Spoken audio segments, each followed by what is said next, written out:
আমার প্রিয় ও স্নেহের 2024 সালের নতুন বছরে ষষ্ঠ শ্রেণীর ছাত্রছাত্রী বন্ধুরা, আশা করি তোমার সবাই ভালো আছো। আজ আমরা যে বিষয়টি নিয়ে আলোচনা করব ষষ্ঠ শ্রেণীর থার্ড সামেটিক অর্থাৎ ফাইনাল পরীক্ষার ভূগোলের কোশ্চেন পেপার নিয়ে। দেখো সরাসরি স্নেহী তোমরা ষষ্ঠ শ্রেণীর থার্ড সামেটিক অর্থাৎ ফাইনাল পরীক্ষার ভূগোলের কোশ্চেন পেপারটা দেখতে পাচ্ছ। ফুল মার্কস তোমাদের রয়েছে 70 আর সময় তোমাদের রয়েছে 2 ঘন্টা 30 মিনিট। দেখো একে থেকে তোমাদের প্রশ্ন দিয়েছে, সঠিক উত্তর বেছে নিয়ে লেখো যে কোনো 18টি, প্রতিটি প্রশ্নের মান 1 করে 1 × 18 = 18। প্রথম, পৃথিবীকে বলা হয় নীল গ্রহ, লাল গ্রহ না কালো গ্রহ? উত্তর হবে নীল গ্রহ। তাহলে পৃথিবীকে বলা হয় নীল গ্রহ। বায়ুমণ্ডলের স্তর আছে 6টি, 5টি 7টি? উত্তর হবে 6টি। পৃথিবীতে সবচেয়ে বড় মহাদেশ হলো ইউরোপ, এশিয়া, আফ্রিকা? উত্তর হবে এশিয়া। আন্টার্কটিকার অপর নাম সাদা মহাদেশ, কালো মহাদেশ, লাল মহাদেশ? সাদা মহাদেশ। প্রশ্ন, আন্টার্কটিকার একমাত্র স্থায়ী বাসিন্দা হলো টিয়া পাখি, এমু পাখি, পেঙ্গুইন পাখি? উত্তর হবে পেঙ্গুইন পাখি। প্রশ্ন, উষ্ণতা মাপার জন্য ব্যবহার করা হয় হাইগ্রোমিটার, ব্যারোমিটার না থার্মোমিটার? উত্তর হবে থার্মোমিটার। জল ফুটে বাষ্পে পরিণত হয় 10 ডিগ্রি সেন্টিগ্রেড তাপমাত্রায়, 100 ডিগ্রি সেন্টিগ্রেড তাপমাত্রায়, 50 ডিগ্রি সেন্টিগ্রেড তাপমাত্রা? উত্তর হবে 100 ডিগ্রি সেন্টিগ্রেড তাপমাত্রায়। কালবৈশাখী ঝড় হয় সকালে, দুপুরে, বিকালবেলায়? উত্তর হবে বিকালবেলায়। বায়ু দূষণের ফলে জ্বর হয়, শ্বাসকষ্ট হয়, সর্দি হয়? উত্তর হবে শ্বাসকষ্ট হয়। বায়ু দূষণ রোধ করা যায় বৃক্ষরোপণ করে, বৃক্ষছেদন করে, শিল্পায়ন করে? বৃক্ষরোপণ করে। হাঁচি বা কাশির সময় সব সময় রুমাল চাপা দেবে, মুখে, কানে, মাথায়? উত্তর হবে মুখে। শব্দ দূষণের প্রভাব অনেক বেশি হয় গ্রামে, শহরে, আধা শহরে? উত্তর হবে শহরে। শব্দের তীব্রতা মাপা বা পরিমাপ করার যন্ত্রের নাম loudspeaker, motor horn, decibel meter? উত্তর হবে ডেসিবেল মিটার। শব্দের তীব্রতা মাপার যন্ত্রের নাম হচ্ছে ডেসিবেল মিটার। সাইরেন বাজার শব্দের তীব্রতা 100 ডেসিবেল, 110 ডেসিবেল, 130 ডেসিবেল? উত্তর হবে 130 ডেসিবেল। সংযোগকারী ভাষা হলো বাংলা, ইংরেজি, সংস্কৃত? উত্তর হবে ইংরেজি। ভারতের বৃহত্তম নদী গঙ্গা, সিন্ধু, পদ্মা? উত্তর হবে গঙ্গা। বিশ্ব অরণ্য দিবস 21শে জানুয়ারি, 21শে মার্চ, 21শে মে? উত্তর হবে 21শে মার্চ। একটি পানীয় ফসল হলো চা, গম, পাট? উত্তর হবে চা। মানচিত্র অঙ্কন বিদ্যাকে বলা হয় টোপোগ্রাফি, কার্টোগ্রাফি, রেটোগ্রাফি? উত্তর হবে কার্টোগ্রাফি। ম্যাপ শব্দটির অর্থ হলো পৃথিবী, কাপড়, মানচিত্র, কাপড়। 2-1 রয়েছে শূন্যস্থান পূরণ করো যে কোনো 5টি, প্রতিটি প্রশ্নের মান 1 করে 1 × 5 = 5। পৃথিবীর দীর্ঘতম হিমবাহ ড্যাশ? উত্তর হবে ল্যাম্বার্ট। 0 ডিগ্রি সেন্টিগ্রেড উষ্ণতায় জল ড্যাশ পরিণত হতে বরফে? পৃথিবীর পূর্ব থেকে পশ্চিমে ড্যাশ রেখাগুলি হলো পূর্ণবৃত্তাকার? উত্তর হবে অক্ষ। মালাবার উপকূলের ড্যাশ গুলিকে কয়াল বলে, উপর হ্রদগুলিকে কয়াল বলে? সমান বৃষ্টিপাতযুক্ত রেখাকে ড্যাশ রেখা বলে? সমবর্ষণ রেখা। শব্দের তীব্রতা মাপার একক? উত্তর হবে ডেসিবেল। মানচিত্র অঙ্কন বিদ্যাকে ড্যাশ বলে? উত্তর হবে কার্টোগ্রাফি। 2-2 রয়েছে নিচের প্রশ্নগুলির উত্তর দাও যে কোনো 5টি, প্রতিটি প্রশ্নের মান 1 করে 1 × 5 = 5। গঙ্গা নদীর কোন শাখা বাংলাদেশের ওপর দিয়ে প্রবাহিত হয়েছে? তবে ভাগীরথী। লাক্ষাদ্বীপ গড়ে উঠেছে কোন সাগরে? তবে আরব সাগরে। তিব্বতে ব্রহ্মপুত্র নদ কী নামে পরিচিত? সাংপো নদী নামে পরিচিত। রং থেকে নির্গত কোন গ্যাস ওজোন স্তরকে ক্ষয় করে? তবে সিএফসি। পৃথিবীর সর্বোচ্চ পর্বতশৃঙ্গের নাম লেখো? উত্তর হবে মাউন্ট এভারেস্ট। কোন রেখাকে মহাবৃত্ত বলা হয়? উত্তর হবে নিরক্ষরেখাকে। শব্দের তীব্রতা মাপার এককটির নাম লেখো? উত্তর হবে ডেসিবেল মিটার। ভারতের পশ্চিমে মরু অঞ্চলের একটি নদীর নাম কি? উত্তর হবে লুনি নদী। আমাদের দেশের রাজধানীর নাম কি? উত্তর হবে নিউ দিল্লি। 2-3 রয়েছে নিচের বিবৃতিগুলি শুদ্ধ হলে শুদ্ধ আর অশুদ্ধ হলে অশুদ্ধ লেখো। যে কোনো 3টি, প্রতিটি প্রশ্নের মান 1 করে 1 × 3 = 3। ঠিক হলে তোমাদের শুদ্ধ লিখতে হবে, আর ভুল হলে অশুদ্ধ লিখতে হবে। উচ্চ রক্তচাপ কমায় শিংকোনা? উত্তর হবে ভুল, তাহলে অশুদ্ধ লিখব। ভারতে প্রায় 5000 রকমের গাছ দেখা যায়? উত্তর হবে ঠিক, তাহলে শুদ্ধ লিখব। ভারতের ক্ষুদ্রতম রাজ্য সিকিম? উত্তর হবে ভুল, তাহলে আমরা অশুদ্ধ লিখব। কাশ্মীর উপত্যকাটি হিমাদ্রি, হিমালয় এবং পীরপাঞ্জালের মাঝে অবস্থিত? হবে ঠিক, তাহলে শুদ্ধ লিখব। কেরালা রাজ্যটি গম চাষের জন্য বিখ্যাত? উত্তর হবে ভুল, তাহলে অশুদ্ধ লিখব। পরে হচ্ছে বাম দিকের সঙ্গে ডান দিক মিলিয়ে লেখো। প্রশ্নের মান 1 করে 1 × 4 = 4।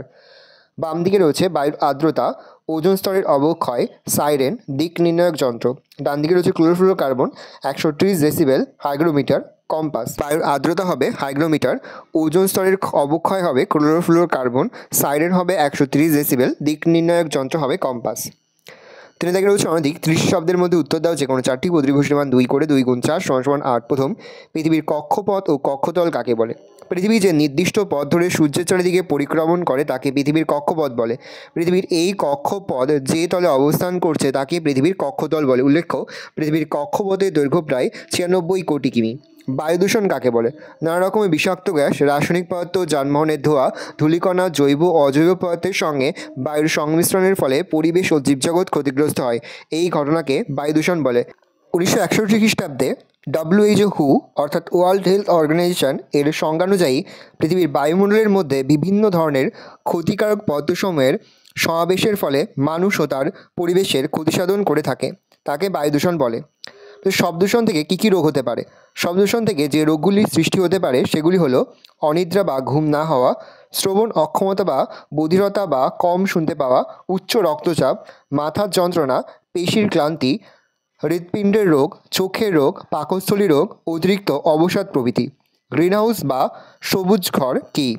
শীতপ্রধান দেশে অতি তীব্র শীত থেকে শাকসবজিকে বাঁচানোর জন্য এক বিশেষ ধরনের কাচের ঘর তৈরি করা হয়, তাকে সবুজ ঘর বা গ্রিনহাউস বলে।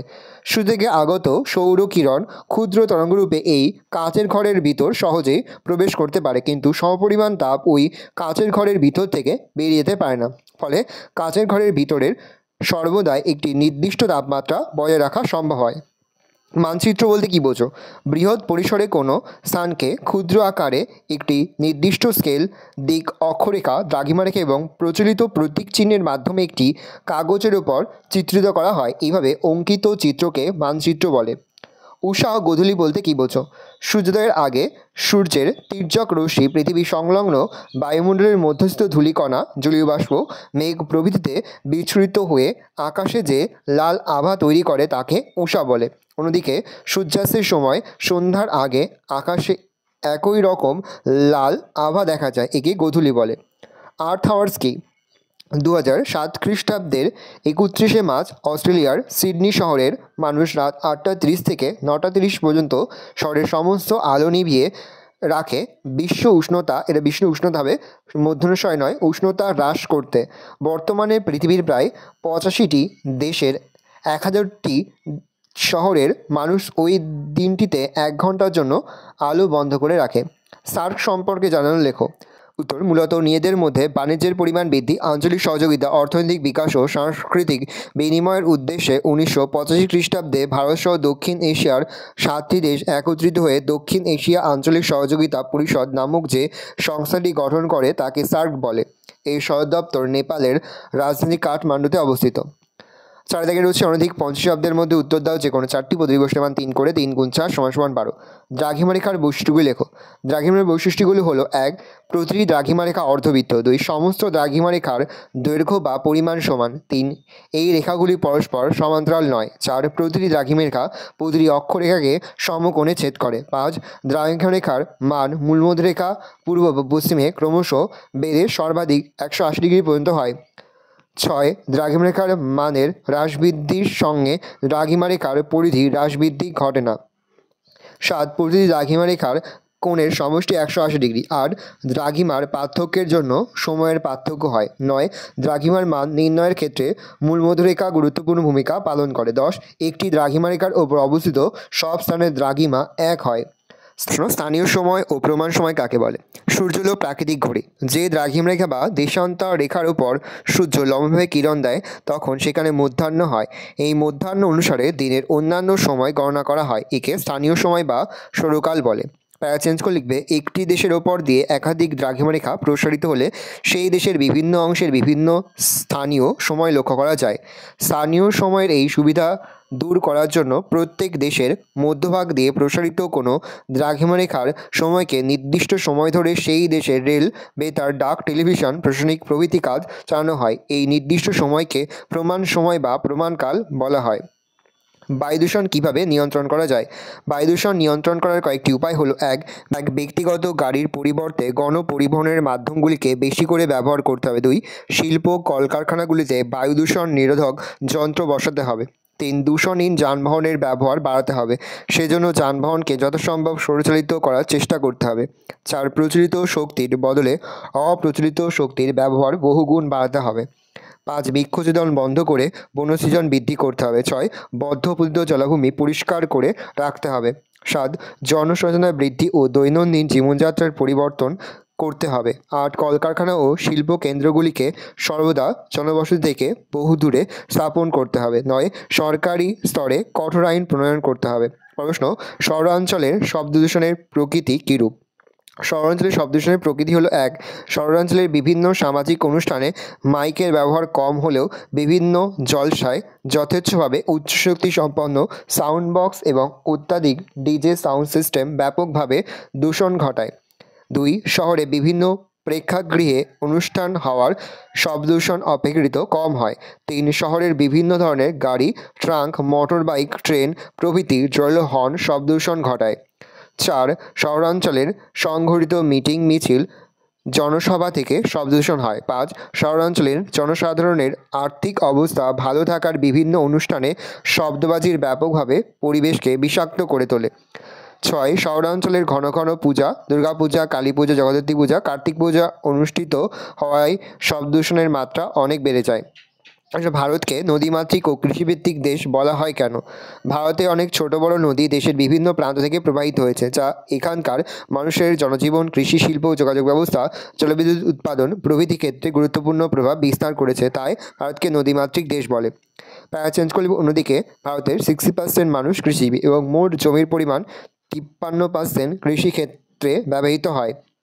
জাতীয় আয়ের প্রায় 44% কৃষি ও কৃষি সহযোগী কার্যকলাপ থেকে আসে। এছাড়া কৃষিজ দ্রব্য উৎপাদনের পরিমাণ ও প্রকৃতির ওপর নির্ভর করে অর্থনৈতিক পরিকল্পনার রূপরেখা নির্ধারিত হয়। এই জন্য ভারতকে কৃষিভিত্তিক দেশ বলা হয়।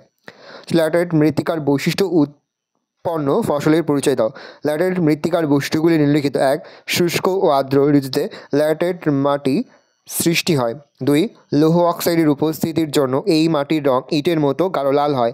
ল্যাটেরাইট মাটি খুব অনুর্বর হয়। চিনিবাদাম, জোয়ার, বাজরা, রাগি প্রভৃতি ফসল এই মাটিতে উৎপাদিত হয়। 5 থেকে অনধিক 80 শব্দের মধ্যে উত্তর দাও যে কোনো 3টি প্রতিবর্ষের মান 5 করে 5 গুণ 3 = 15। ভারতের জলবায়ুতে মৌসুমী বায়ুর প্রভাব আলোচনা করো। বায়ু দূষণের কারণ ও ফলাফল আলোচনা করো। চিত্রসহ পৃথিবীর তাপমণ্ডলের বিবরণ দাও। প্রশ্ন, ভারতের ধান চাষের অনুকূল প্রাকৃতিক পরিবেশের বিবরণ দাও। প্রশ্ন, ভারতের উত্তরের নদী গঠিত সমভূমি অঞ্চলের সংক্ষিপ্ত বিবরণ দাও। ভালো করে দেখে নাও, এই রয়েছে টোটাল তোমাদের থার্ড সেমিস্টার অর্থাৎ ফাইনাল পরীক্ষার ষষ্ঠ শ্রেণীর ভূগোলের কোশ্চেন পেপার। তোমাদের কোশ্চেনটা দেখে নাও। আশা করি ভিডিওটা ভালো লেগেছে। ভিডিওটা ভালো লাগলে ভিডিও লাইক করে দেখতে ভুলবেন না। আর আমার চ্যানেল নতুন হওয়া লাল করে সাবস্ক্রাইব প্রেস করে পাশে এই বেল আইকন প্রেস করবে, যখন নতুন করে ভিডিও আপলোড করি সবার ফার্স্ট নোটিফিকেশন তোমরা পেয়ে যাও। আর এই ভিডিওটি তোমার বন্ধু বান্ধবী আত্মীয় সবার মধ্যে কিন্তু অনেক শেয়ার করে, যে এবছর ষষ্ঠ শ্রেণীতে পড়ছে। আমরা কিন্তু ইতিমধ্যে ষষ্ঠ শ্রেণীর প্রতি বিষয়ে সিলেবাস, প্রশ্নকার এবং নমুনা প্রশ্নপত্র কিন্তু আপলোড করে দিয়েছি। তোমাদের এখনও পর্যন্ত সেই ভিডিওগুলো না দেখে থাকো, ভিডিওগুলো কিন্তু তাড়াতাড়ি দেখে নাও। তোমাদের সকলকে জানাই আগাম পরীক্ষার অনেক শুভেচ্ছা এবং অভিনন্দন। একেবারে ভিডিও শেষে স্ক্রিনে তোমরা একটা প্লেলিস্ট দেখতে পাবে, তার উপরে ক্লিক করলেই সমস্ত ভিডিওগুলো কিন্তু তোমরা পর দেখে নিতে পারবে। কোনো প্রশ্নের উত্তর লিখতে বা বুঝতে যদি কোনো রকম অসুবিধা হয় তাহলে কিন্তু নির্দ্বিধায় কমেন্ট সেকশনে কমেন্ট করে জানাতে একদমই ভুলবে না।